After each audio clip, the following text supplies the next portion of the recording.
Du lytter til Playbook, der er lavet i samarbejde med jer, der støtter os på Tier. Jeg hedder Mathias Bergqvist Sørensen, og med mig har jeg Thijs Joranger og Anders Kaltoft.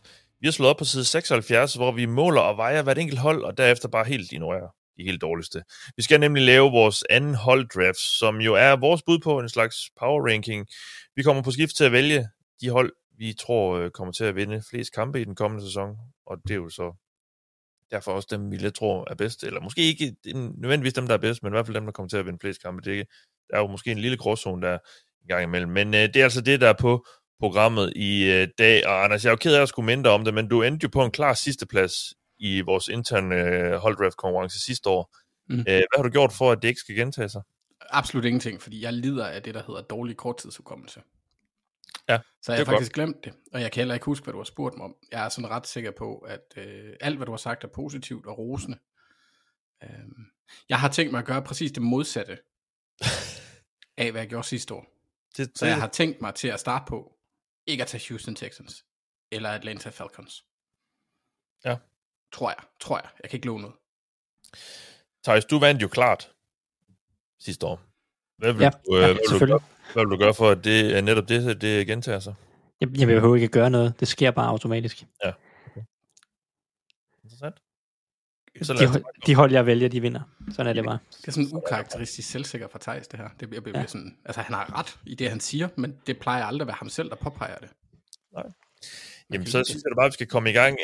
Og dog, fordi jeg vil jo lige fortælle, at man kan gå ind og støtte os, hvis man kan lide det, vi hører. Det kan du gøre på den platform, der hedder Tier. Gå ind på tier.com, 10er.com. Og så kan du skrive dig op, tilmelde dig og sige, at du vil give os et lille beløb for hvert program, vi laver. Og det vil vi blive rigtig, rigtig glade for, hvis du gør. Fordi det betyder, at vi kan få dækket de udgifter, der er i forbindelse med at lave det her. Og det derfor giver mening for os at blive ved med at lave det. Så det er simpelthen altafgørende for os, og tusind tak til de af jer, der gør det, og vi har fået nogle flere tilmeldinger her i løbet af preseason, her efter vi er gået i gang igen, og det er mega fedt, at I støtter op om os, og ja, vi tager det i hvert fald som en hentydning til, at I kan lide det, vi laver, det er vi rigtig glade for, og det giver sådan mega meget motivation til at blive ved. Så tusind tak til jer, der støtter os, og tusind tak, hvis du går ind og følger den her opfordring, og skriver dig op. Det vil blive rigtig glade for. Nå, som sagt, vi skal lave den her holddraft, og igen, vi kommer til, ligesom sidste år, på skift at vælge et hold, og vi gør det, at vi vælger 10 hold hver, fordi ellers, det ville jo bare ende skævt, hvis vi skulle vælge alle 32 hold. Så vi vælger 10 hold hver, så der er altså 2 hold, der ikke kommer til at blive valgt, og det er jo så dem, vi tror kommer til at vinde færrest kampe i år. Og så laver vi en konkurrence ud af det. Vi puljer sejrene for de hold, vi har valgt, og så ser vi, hvem af os, der har flest sejre på kontoen med de hold, vi nu har valgt. Og så det er jo sådan en, vi kommer til at følge op på løbende, for at også lige give en status på det. Så det er simpelthen sådan, det fungerer. Det er sådan rimelig meget lige ude af landevejen. Der skal vælges, som sagt, 10 hold hver, og vi skal jo finde ud af rækkefølgen. Og vi gør det på den måde, at det er rene tilfældighedsspil. Så nu beder jeg dig, Thijs, om at sige enten 1, 2 eller 3. Jeg siger 3. Ja. Anders, hvad siger du så? 1 eller 2? Jeg siger 1 den her gang. Ja, så siger jeg 2. Og ved med, at det bliver 1. Så har jeg fundet sådan en generator her på nettet, hvor jeg kan trykke på en knap, og så vælger den helt tilfældigt et af de her 3 tal. Og det tal, der så dukker op først, det er så den, der vælger først. Så lad os se her. Nu trykker jeg på knappen. Til næste år, Mathias, der synes jeg, vi skal have den der random rap name generator, og hvis vi kan gætte det navn, den vælger til dig, så får vi lov til at vælge først. Ja. Anders, jeg kan glæde dig med, at du har fået førstevalget. Oh my god. Og vi kommer ikke til at lave det, der hedder en snake draft, altså hvor det er 1, 2, 3, 3, 2, 1, 1, 2, 3, 3, 2, 1 osv., fordi det er lidt stenet, når vi kun har 3 alligevel. Så. Men lad os se, hvem af mig og Thijs, der skal have andet valget. Det er mig. Okay, fedt. Det er jo godt, fordi det er jo den omvendte rækkefølge af, hvordan det endte sidste år. Så det er jo faktisk, vi følger også NFL-reglerne med. Den, der var dårlig sidste år, skal vælge først nu. Jeg synes, at vi optog en episode af det her program, hvor der blev nævnt, at jeg ikke skulle blive mobbet mere. Ja, men det var et andet program. Nu vi starter det holdt heller ikke i det program, Mathias. Nej. Og jeg kan måske lige sige, at det her program er optaget søndag den 10.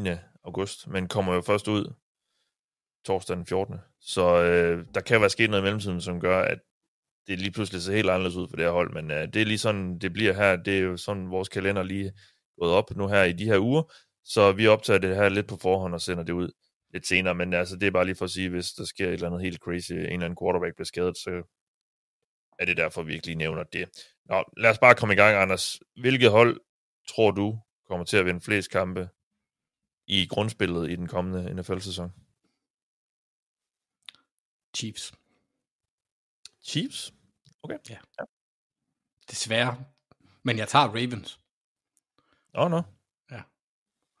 Jeg kunne mærke inden i mig, at mit sats på Chiefs, hvis jeg tog dem først, så havde jeg et i mit hoved, så havde jeg en idé om, at Thijs, han ville nok ikke tage Ravens. Han ville nok tage Bills, for han tror ikke så meget på Ravens.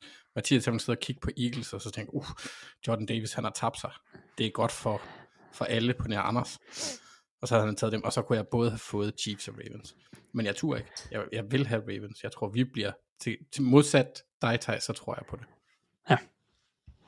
Jeg tror også, Ravens kommer til at vinde rigtig mange kampe. Måske også endda flere end nogen andre. Så det er jo ikke noget dårligt bud. Så er det jo mig, der er på her med andet valg. Jeg har jo prøvet at forberede mig lidt. Ja, spoiler alert.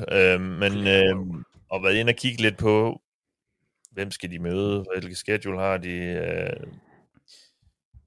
hvad regner andre med, prøv lidt at tage det med i nogle overvejelser. Så ja, jeg vil sige, jeg tager Bills. Det er Thijs for dag. Ja, de var højt på mit board. Der er en reel chance for, at jeg får Chiefs også, hvis det er. To AFC-hold. Jeg tager Bills her, fordi det er ikke en division, hvor jeg tror, de kommer til at blive udfordret synderligt meget. Så jeg tror, det var faktisk også noget, jeg overvejede. Ja, der ligger nok... Ja, lad os være lidt forsigtige at sige, nok i hvert fald 5 sejre der. Og så har de også et af ligens nemmeste schedules, hvis vi kigger på de forventninger, der er til holdene. Altså, det er ikke strength of schedule i forhold til, hvor mange kampe holdene vandt sidste år, men netop, hvad forventningerne er i år til dem, baseret på de her over-under-tal, som bookmakerne laver. Så det er i hvert fald en måde at kigge på det på. Og der ser Bills umiddelbart ud til at have et forholdsvis nemt schedule. Og det er det, der også gør, at jeg tager dem her. Udover at jeg synes, det er et rigtig godt hold, og det har det jo også været de sidste par år, og så tror jeg, der var rigtig mange sejre for dem. Så jeg tager Bills. Så er det dig på første gang? Ja. Jamen, logikken siger jo, at jeg burde sigte efter at ramme topholdet i NFC. Det vil jo... Nu er der ligesom plukket 2 af topholdene i NFC. Problemet er, at jeg har svært ved at forudsige, eller sådan stole super meget på alle NFC-holdene. Jeg går med Chiefs. Det er en sikker bund. De skal nok vinde deres kampe. Ja. Interessant. Jeg ved ikke, om det er, men at de først går med 3, de har jo været bejler til topvalgene de andre år. Anders, du er på igen? Ja, jeg har lært 2 ting, for jeg begynder at danse, da Tyson sagde Chiefs. Jeg har lært 2 ting. Det er, at jeg danser med lidt mere rytme end Lars fra Hotel Romantik på DR, hvis der er nogen, der har set den. Et fantastisk program med en mand, der elsker at danse. Det er et senior datingprogram. Han elsker at danse. Han har ingen rytme overhovedet. Og det er fantastisk. Ja. Jeg tager Philadelphia Eagles. Ja. Oh my god. Selvfølgelig. Det var nok det hold, jeg burde have taget nummer 1. Men jeg er så stor en homer i år. Men jeg tror, Eagles, de kan godt gentage succesen fra sidste år. Ja. Mm. I hvert fald i sejre. Jeg ved ikke, om de vinder Super Bowl, men det er hold da kæft. Ja. Det var det første NFC-hold, der var der. Ja. Jeg er meget tilfreds. Ja. Du har fået Ravens Eagles, ja. 5. valget her, jeg er på. Mm-hmm. Ja, altså... Jeg kigger nok også lidt mod NFC. Jeg tager sgu... ved du hvad, Jeg tager 49ers. Mathias. Det var godt valg. Det var godt jeg vidste det bare. Altså, jeg troede ikke, den ville komme så tidligt. Det troede jeg ikke. Ja, men det er igen, de skal nok vinde deres kampe. Jamen, de har det klart nemmeste schedule, hvis man kigger igen på det her, med hvad forventningerne er til holdene generelt, og måler det på den måde, så har de det klart nemmeste. Og igen, det er bare et godt hold, og de kan kun være mindre uheldige end sidste år, og det er Carl Shanahan og Brock Purdy, som jeg også godt kan lide, og der er bare gode spillere, og ja, C-Mac, Christian McCaffrey, der er oppe i gear igen, lyder det til, og jeg tror, det bliver til mange sejre for dem, så jeg tager for Niners. Og igen, når du er over det, Thijs, så bliver jeg lidt mere glad. Ja, men det kan jeg godt forstå. Men jeg havde også, jeg hældte virkelig også den vej. Ja. Det igen var, jeg tror, bunden, den skal nok være der i år. Hvad gør du så nu? Jamen, nu er jeg meget i tvivl. Steelers? Ikke endnu. Ikke helt endnu. Altså, vi skal jo, Steelers, det er jo det der med at vurdere, hvornår rammer vi hold, der vinder 9 kampe, og hvornår, altså, hvornår? Det er holdversionen af Dalton-skalaen. Det er Steelers. Jeg så sådan et meme, best worst case scenarie for alle hold. Steelers, det var best case scenarie 9-8, worst case 9-8. Ja. It's funny, because it's true. De går jo 8-8 og 1. Ja. Ja. There must be balance. No. Vi går med, og når jeg siger vi, så mener jeg går med Houston Texans. Mest af alt på grund af, at divisionen er så dårlig. Yeah. Jeg tror ikke ret meget på hverken Colts eller Titans, og jeg tror heller ikke 100% på Jaguars. Det igen, der burde simpelthen være 10 sejre. Det var der også sidste år, selv med et rigtig tvivlsomt angreb. Okay. Du tog også Stroud tidligt i vores QB-draft. Jamen, jeg tror, at Texans de kommer til at gøre det glimrende i år. Jeg har rimelig fint fidus til dem. Det er det første sådan lidt kontroversielle valg, vil jeg nok sige. Men spændende. Jamen, altså Lions er jo det, sådan, det højrebenede valget her. Men jeg er tisse nervøs for, at det, altså både så mange omvæltninger, 2, en Jared Goff, som jeg stoler stadig ikke 120% på, at han bare kan fastholde det gode niveau. Og 3, den der division er bare brutal. Altså, der skal virkelig ikke ret meget til, før at lige pludselig så vinder du kun 9 kampe. Hvis du er lidt uheldig i divisionsopgørene, så kan du sagtens tabe 4-5 divisionsopgør, selvom du er et godt hold. Ja, jamen... Thijs, jeg har lige et tal-matematisk spørgsmål til dig. Ja. Kan man præstere noget over 100%? Nej, ikke... Som menneske? Ikke faktuelt, nej. Nej, okay, jeg skal bare lige sige det over. Kun i overført betydning. Ja, fordi når der er en, der siger, at han er 200% sikker, for eksempel, så siger man jo egentlig bare, jeg er sikker, og så bagefter siger jeg er også sikker. Jeg er sikker 2 gange. Dobbelt. Ja, det er rigtigt. Og man skal passe på med at slynge sådan nogle ting omkring sig, fordi det ender bare med, at den amerikanske præsident, han sidder og laver procentregning, hvor at han sænker priserne med 800%. Ja, og så fyrer han dig, selvom... Altså, ja. Hvis tallene ikke viser sig at være rigtige, hvis ikke det kan lade sig gøre at sænke priserne med 800%, så ryger du ud. Ja.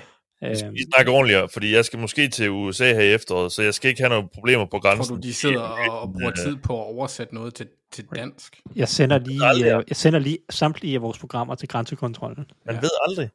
Det kunne faktisk være en god måde, så kan det være, at vi kan få nogle sponsorater i USA eller et eller andet. Jeg skal ikke have problemer med ICE og fan eller sådan noget. Du skal bare have sådan en fan-t-shirt på, at din Kane, så går det nok. Ja. Anders, hvem tager du her med de 3. valg og det 7. valg af vores? Jeg bliver da nødt til at tage Detroit Lions. Gør du ikke? Jo. Jeg synes, det er det mest rationelle at gøre lige nu, selvom Thijs, han lige... jeg tager det her valg. Det næste valg, der bliver taget, det er alt for nemt. Så bliver jeg nødt til det. Nej, jeg kan mærke, at jeg går trodsigheds, Anders, modsat Thijs ting. Altså, du tager Ravens, Eagles og Lions. Det kan ikke gå helt galt, Anders. Der er jo de her spørgsmålstegn, og så har de det tredje sværeste schedule. Ja, men jeg ved ikke, altså, jeg er nu alligevel af den tilgang, når du har topholdene, som vi stadigvæk er i. De bliver ikke et tophold, hvis de ikke vinder svære kampe. Så det der med strength of schedule, det, hvis du er tophold, så er det lidt ligeglad, det er først. Ja, det er også lidt, men nu, jeg vil bare sige, det er krydret med de spørgsmålstegn, der er. Så jeg kan godt forstå, men det er nok også grunden til, at de ikke er rådet før. Ja. Så de får jo Hutchinson tilbage. Alrighty. Jamen, jeg er på igen her. Mit tredje valg, det er 8. overall. Jeg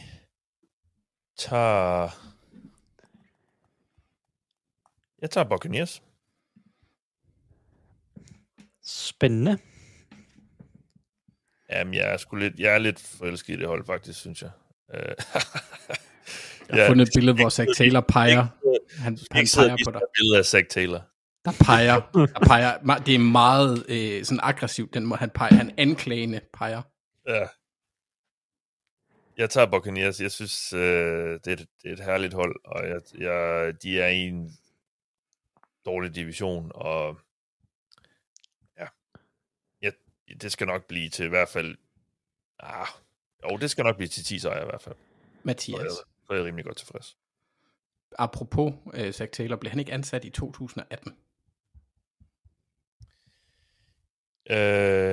19. Okay, 19. Ja, det var året inden Joe Burrow. Ja, og han var ved at blive ansat i den Super Bowl, jeg var over til i Atlanta, hvor han var der med Rams. Og det var i 18, var det ikke det? Jo, det var i februar. Det var i 19. Ja, det var i 19, han blev ansat, ja. Og hvorfor det? Nå, men jeg tænkte bare, det ville være, altså, hvordan det er. Altså, jeg forestiller, at du skulle lave en tv-serie. Altså, hvordan det er... Få Ove Sprogø, men du får Ove Sprogøs assistent, som ingen ved, hvem er, og så bliver han der bare. Altså, hvordan det er at være fan af et hold, der har Zach Taylor som træner? Jeg synes sådan... Er det, du vil vide? Lidt. Smertefuldt. Ej, jeg vil faktisk sige, det er jo egentlig ikke... Jeg tror jo egentlig ikke, jeg synes, det er ham, der er det største problem i den klub. Nej. Det behøver vi ikke snakke om nu. Thijs, du på her? Ja. Med 9. valget. Der er jo Ravens, Bills, Chiefs, Eagles, 49ers, Texans, Lions og Buccaneers er røde. Ja. Det er de hold, vi tror, der vinder flest kampe. Jeg er meget i tvivl her. Jeg har lyst til at tage et hold, der bliver båret af deres angreb, eller et hold, der bliver båret af deres forsvar. Ja. Jeg går med Cincinnati Bengals. Og det var selvfølgelig det hold, der blev båret af deres forsvar. Ja, klart. Fordi hvis der er noget, vi er her i podcasten, så er det alle Golden Believers. Yes. Ja. Ja. Jo. Okay, Bengals. Over Broncos, over Chargers, over Commanders. Ja, Vikings. ja, det er præcis. Ja. Interessant. Ja. Er du bitter, Mathias? Nej, jeg har det egentlig okay med ikke. Hvis du gerne vil have payback, så vil jeg jo anbefale at tage Steelers her. Det kommer jeg nok ikke til. Nå. Det er ligesom, Mathias, hvis du virkelig gerne vil have payback mod mig på en eller anden måde, så kan du tage Browns. Det har engang været Ravens. Ja, det er rigtigt. Det er jo det ægte Ravens. Nå. Anders, du skal vælge det sidste valg her i top 10. Mathias. Artøvs, det er svært. Ja. Artøvs, det er svært. Og tøvs, det er jo for dem, der ikke taler vestjysk, synes. Ja, fordi at det er naturligt, at når man ser et S og et Y, så bliver det til TØ. Sådan det. Ja. Jeg tror, jeg tager Chargers. Ja. Ja, jeg er ikke helt sådan, men de vandt overraskende mange kampe sidste år. Ikke sikkert eller noget, men det gjorde de. Ja. Og jeg synes heller ikke, jeg kan argumentere for at tage Minnesota, når jeg allerede har Lions. Nej, det er jo så det. Det er jo også lidt nogle overvejelser, vi lige skal have her. Vi er nødt til i hvert fald lige at have lidt, når vi gør en konkurrence ud af det. Jeg har da ikke... Shit. Ja, jeg har jo Bills, 49ers og Buccaneers indtil videre, så det kunne måske være et FC-hold, men jeg gider heller ikke lade mig diktere super meget af det. Er du sikker? Ja.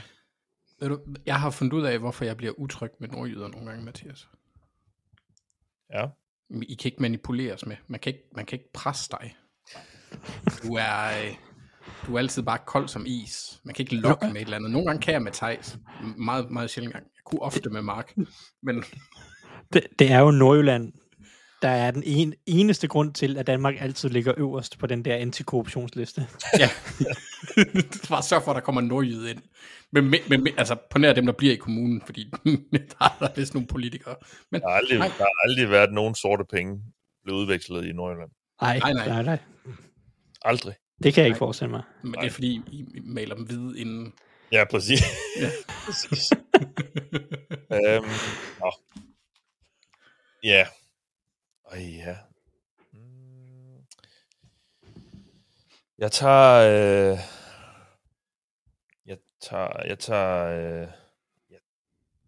tager sgu Denver Broncos. Mm.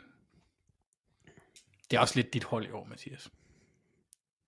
Nej, det synes jeg faktisk ikke. Lidt. Nej. Det bliver det. Det er jeg bestemt. Det er sådan noget Jaguars. Er du mere på den? Jamen altså, jeg ved ikke, nu har jeg bare erklæret mig selv lidt sådan Jaguars fanboyen her, på de her breddegrader, synes jeg. Lidt efterhånden. Hvorfor tog du så ikke dem? Jamen, fordi jeg synes, det er trods alt stadig lidt et sats her så tidligt. Broncos det er jo bare bundsolidt. Ja. Fordi de har det forsvar, de har, som jeg tror, at worst bliver top 10. Division med Chiefs og Chargers. Og ja, men der er også bare et højt bundniveau på angrebet, synes jeg, på en eller anden måde. Så jeg tager Broncos. Ja. Theis, så er det dig. Ja, jamen jeg har taget 3 AFC-hold, så jeg er ret sikker på, at jeg hopper over i NFC, men det er egentlig også derfor, jeg synes, det er der, værdien ligger. Jeg er egentlig ret sikker på det her valg. Jeg tager Los Angeles Rams. Ja. Nej, du er en dildo. Rams. Det var dem, jeg meget gerne ville have. Ja, men det kunne jeg også godt have gættet mig til, at den vil ikke gå en gang mere. Så det må blive Rams. Har vi det med Rams lige nu? Jamen, hvis Stafford spiller, så havde de været taget 5, 6, 7 valg før. Ja. Hvis han spiller sådan 100% nogenlunde clean. Hvis ikke han spiller, så tror jeg stadigvæk, at de er i top 20 hold. Så jeg synes ikke, at bunden er så dårlig på holdet her ved 12. valget. Nej. Så jeg satser på, at Stafford i hvert fald spiller på et relativt højt niveau. Ja. Jeg er jo sådan, nu har jeg sagt det et par gange, men jeg er lidt bekymret på deres vegne. Og det er egentlig underligt, at jeg har det sådan, fordi jeg var sindssygt oppe at køre over dem, synes jeg, i offseason. Men ja, en 37 quarterback med rygproblemer, det skræmmer mig sgu lidt. Så jeg tror, jeg har sådan trukket ud. Følehundet lidt tilbage på dem. Nå, Anders, 13. valget, det er dit. Ja. Jeg synes ikke, den er særlig svær, den her. For mig at se, der med de valg, jeg har taget kun et hold, jeg egentlig sådan rent sandsynlighedsmæssigt kan forsvare at tage lige nu, og det er Jacksonville Jaguars. Okay. Ja. Jeg har ikke noget AFC South hold. Jeg har et AFC West hold, jeg har et AFC Nord hold, jeg har et NFC Nord hold, og jeg har et NFC East hold. Så det vil sige, dem jeg har snakket om at tage, det skulle være et NFC West hold. Der er Cardinals, Seahawks. Nej tak. Og så et NFC Syd, så det skulle være Falcons, og det har jeg jo startet ud med at sige, at jeg ikke ville tage dem tidligt. Så jeg synes lidt, at jeg... Er det ikke tidligt at gå op i den slags nu? Det kan du måske godt sige. Jeg ved ikke, hvem jeg ellers synes. Nej, jeg synes egentlig, det er fair nok. Så skulle det være Vikings, men jeg tør ikke at bevæge mig alt for meget i NFC Nord nu. Nej, okay. Nej, men nu det er også bare lidt ærgerligt over. Nu troede jeg lige, det var mig, der var Jaguars fanboyen. Det er det så bare ikke. Jo. Men jeg skal også bare have en lille bitte smule hævn. Ja, okay. Men du tror jo så også noget på Jaguars, kan jeg så regne ud. Altså, jeg tror på, at den nye trænerstab kan gøre noget, for at det her angreb kan blive lidt bedre. Jeg ved ikke, om jeg har givet op på, at Trevor Lawrence han bliver en tier 1 quarterback. Nej. Men det tror jeg lidt, jeg har. Men det er i hvert fald knald eller fald i år for det, synes jeg. Så ja. Ja, okay. Det er et hold i en meget... det er altså en division, der snilt kunne blive winnable. For dem også. Altså, jeg tror Colts bliver ring. Jeg tror Titans bliver sådan semi. Og Texans kan være mindst lige så gode som Jaguars eller omvendt. Altså, der kan den offensive linje godt gøre, at Jaguars kan være med. Ja. Okay. Interessant. Jeg er på uret igen, så vi siger på godt dansk. Jeg skal vælge her med 14. valget. Og jeg står lidt mellem to hold.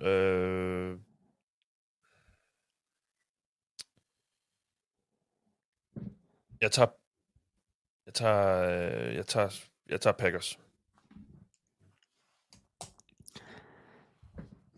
Det var dem. Nej, det var faktisk. Ja, nej. Jeg har lagt mærke til, at I er ret strategiske med ikke at sige, hvem I vælger mellem, men jeg synes... Jeg tænker, jeg kan jo stille det her spørgsmål. Var det Vikings? Ja, det var fordi, jeg tænkte, hvis jeg skulle have det NFC North-hold af de to, der tror jeg stod lidt mere på Packers lige nu, sådan, fordi der er bare et højt bundniveau også med Matt LaFleur. Altså, de vinder sgu bare mange kampe. Men jeg overvejede også lidt Commanders, vil jeg så bare få at spille med helt åbne kort. Jamen, jeg synes også, AFC-mulighederne ser relativt tvivlsomme ud lige nu her. Det er klart i NFC, synes jeg, at de mest spændende hold er tilbage. Så jeg er også på vej over i NFC en gang til. Og jeg vil sige, jeg synes, Commanders er lidt, det er meget stort spænd, der er for mig inde i mit hoved med, hvordan det kan gå for dem. Og der tror jeg ikke er helt tryg nok ved det endnu. Og det samme gælder lidt Vikings, tror jeg. Jeg synes, jeg tror, jeg ved lidt mere, hvad jeg får med Packers. Thijs, så er det dig. Ja, jamen, det er en god argumentation. Det er faktisk lidt den samme argumentation, jeg vil bruge til at vælge mit næste hold. Også fordi, at Commanders og Vikings helt åbenlyst selvfølgelig er med i overvejelserne lige nu. Det kan sagtens blive rigtig, rigtig godt. Men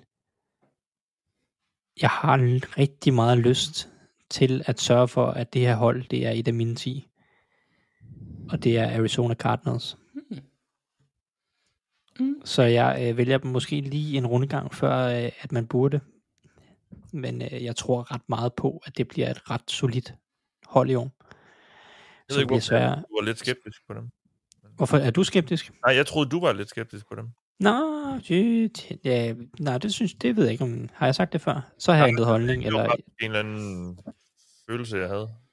Jamen, det kan sagtens være, at jeg har sagt et eller andet, eller at jeg har haft en fornemmelse før. Det er egentlig ikke så meget baseret på Kyler Murray. Jeg tror, han er, hvad han er. Jeg tror ret meget på resten af holdet omkring. Egentlig er forholdsvis solidt. Jeg har også en dansker, så... Det er det. Det er forholdet-effekten. Ja. Så jeg går med Cardinals her. Ja, og dermed er vi jo halvvejs 15 valg taget ud af 30. Og dermed også... er du på igen, Anders? Ja. Nu sidder jeg lidt og kigger. Jeg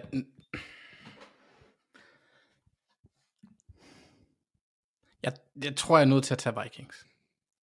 Ja. Selvom jeg også har Lions. Og i den division, der vinder de jo mange kampe. Ja, og så siger du også, at Matt LaFleur, han giver dem et højt bundniveau. Altså, lige se, hvad vandt Minnesota Vikings 14 kampe med Sam Darnold. Ja, men det er rigtigt. Jeg tror, vi vendede os hurtigt til, at Sam Darnold var en acceptabel til god quarterback, og har glemt, hvordan han var inden. hvis man skal give alt kreditten til KOC, så finder vi ud af det i år. Men det kunne man måske godt lidt gøre. Så jeg tror på, at de har nogle gode forudsætninger, både på forsvaret og angrebet, for den sags skyld. Ja. Jeg tror, det der lidt gjorde det for mig i forhold til dem eller Packers, det var det her med, det er en rookie. Det er en... Jo, det er det. Basically en rookie quarterback, der skal ind og spille, og det kan... Og jeg er kæmpe KOC-fan, og jeg synes, han er en... hvad er han? Måske en top 3. I hvert fald top 5 head coach i NFL, i mine øjne. Og jeg tror rigtig meget på, at det kan blive godt. Men det er simpelthen for... Lige med mit valg der for et par valg siden, synes jeg, det var en lidt mere satset lotto-kupon med Vikings. Så det var egentlig... Det var det facit, jeg lidt nåede frem til der, i forhold til det. Så er jeg på igen med 17-valget. Og skal det så være Commanders eller Cowboys? Det er jo et spørgsmål, folk har stillet sig selv i... Det er lidt der, jeg er, for at se...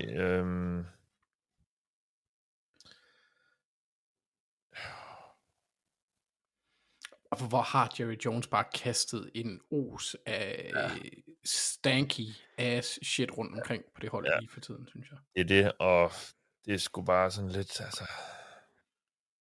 Det har bare været en uinspirerende offseason. Ja, det har det. Og der er masser af kvalitet på det her hold. Det synes jeg jo egentlig også, det har været lidt i Washington. Men de har bare...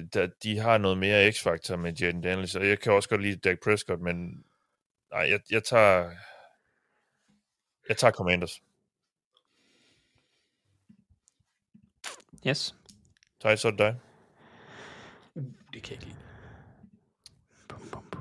Pittsburgh Steelers? Ja, nu Commanders var det sidste sådan hold, jeg gerne ville have af dem, der ligesom var tilbage. Nu er vi ude i enten hold, som er sådan lidt mere tvivlsomme, eller hold, jeg nok helst vil undgå at have. Men og det argumenterer jo for, at vi har ramt det der Steelers-niveau, at det de skal vælges. Jeg vidste det. Men jeg tager ikke dem, tror jeg. Nå, okay. Men det er sådan at argumentere for, at det her, det burde være området. Yes. Altså, det er jo 9-8 sikre kampe. Ja, men er det så det i år? Nej, det har det jo altid været. Det er rigtigt. Det er lige så sikkert som hjemme i kirken. Ja. Jeg kunne godt finde på at tage Steelers, Mathias, tror jeg faktisk. Nej, jeg synes faktisk, det er svært. Jeg er i tvivl om Falcons, Cowboys eller Bears. Falcons, Bears, det er upsiden. Cowboys, det er Dak Prescott. Bundniveauet, der bør være højt nok til, at det ikke går helt ind. Deres kastangreb kan også godt blive sjovt. Ja, det er jo også Prescott. Ja, jeg går med Cowboys. Det gør jeg. Jeg tror stadigvæk på, at der er noget god fodbold i Dak Prescott. Ja. Anders, så er det dig. Jamen, så tror jeg går med Falcons. Okay. Ja, jeg har ikke noget NFC South hold, og jeg tror egentlig godt, de kan blive gode. Men igen, det gjorde jeg også sidste år. Der er ikke sket så meget. Jeg har ikke noget AFC North hold. Nej, der er jo 2 muligheder her. Ja. Så jeg tager Pittsburgh Steelers. Ad. Ja. Vask din mund, sømand. Ja. Som det er jo med al sandsynlighed i hvert fald 8-9 sejre. Det er nok ikke dem, der gør, du taber i hvert fald. Nej. Og, ligesom at spille for 1000 kroner, og så vinde 10'er. Altså, du vinder. Ja, det er jo det.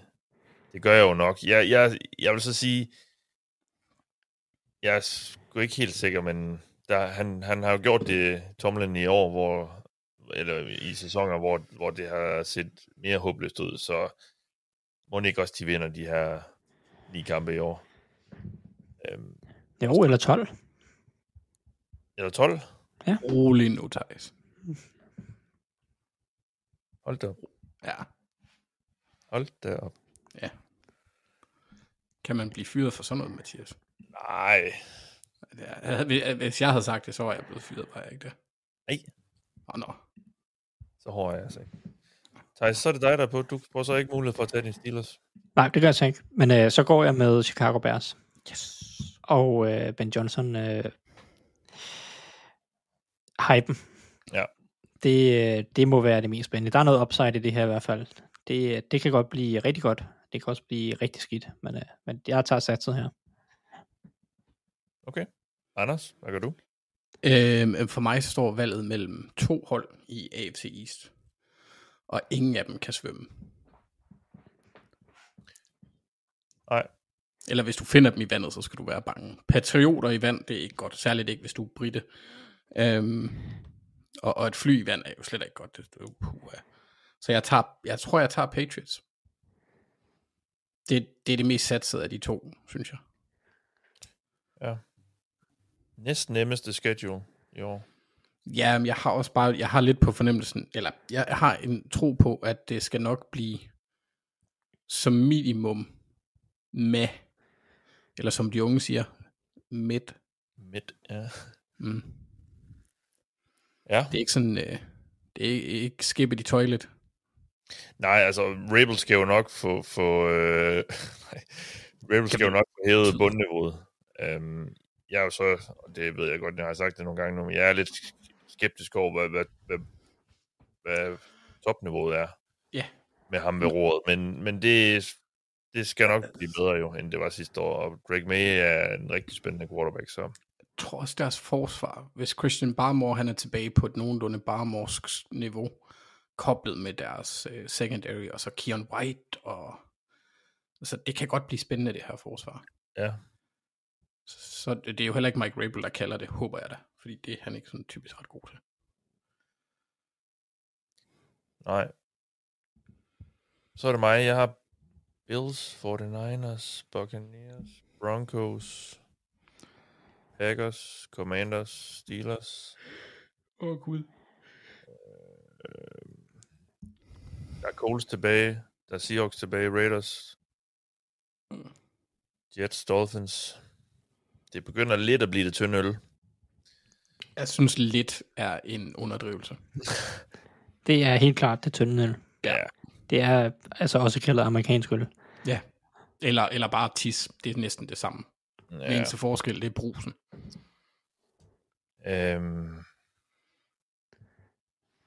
Jeg tager...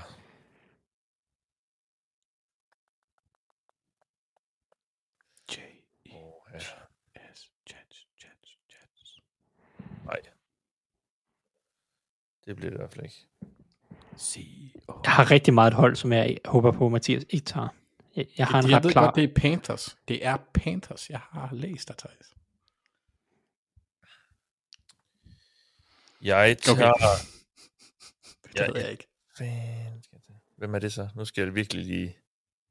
Galaxy Brain. Mig selv. Jeg tror lidt, det er Raiders, du gerne vil have, Thijs. Ja.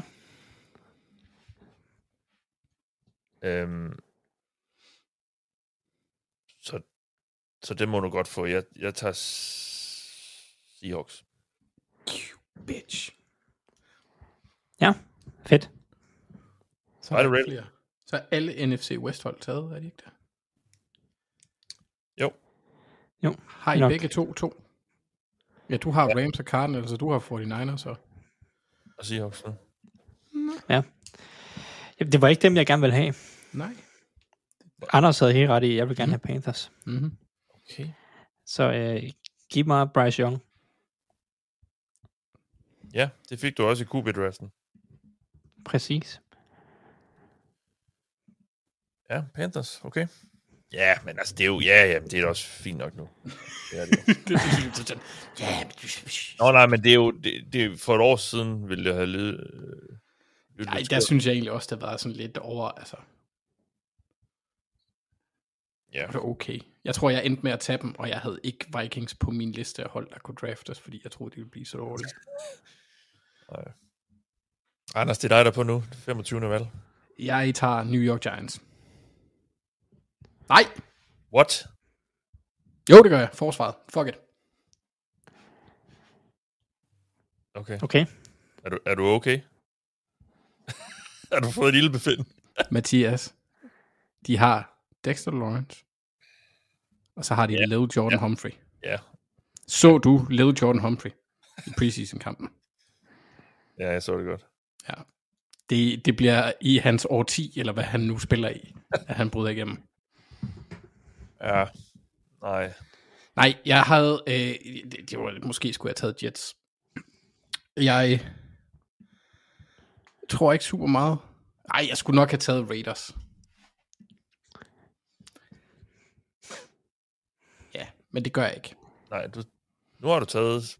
Ja, nu har jeg taget. Så er det mig, der er på. Mit næst sidste valg.